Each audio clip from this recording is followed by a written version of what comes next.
नापाक औरत। एक औरत हर सुबह खिड़की से अपनी पड़ोसन को देखा करती। अल्लाह की पनाह है, देखिए जरा कैसे गंदे कपड़े फैला रही है।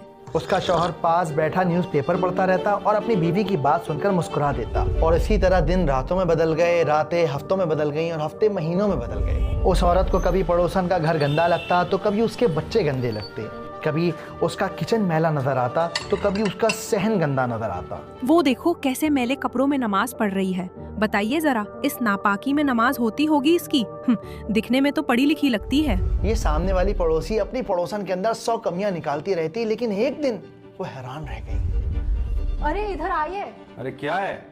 अरे आइए तो।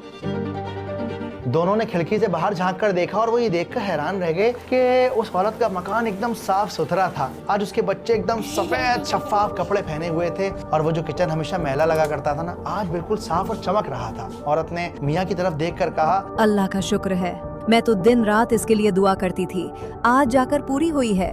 उसका शौहर मुस्कुराया और मुस्कुराकर बोला कि आज मेरी आंख जल्दी खुल गई थी तो मैंने सोचा अपने घर की खिड़की साफ कर लूं। क्या?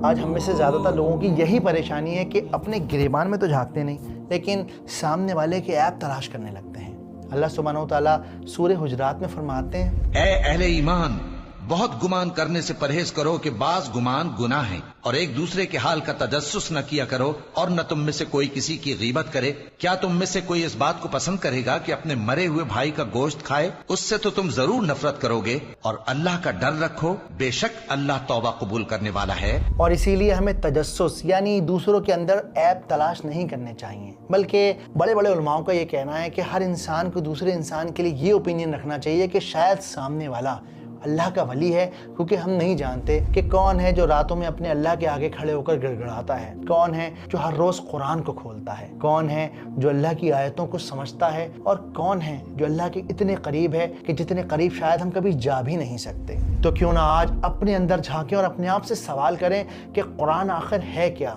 ऐसी क्या वजह है कि मैंने ज़िंदगी के इतने साल गुजार दिए लेकिन कभी ये ख्याल ना गुजरा कि अपने अल्लाह को जानूं, उसकी किताब को समझूं। क्या है कुरान के 6 मकसद और किस तरह कुरान हमें अल्लाह की तरफ बुलाता है? अगर आप ये सब नहीं जानते और अल्लाह सुब्हानहू तआला की किताब को दिलकश अंदाज से जानने के ख्वाहिशमंद हैं तो रियली मकतूब के चैनल पर जाकर आप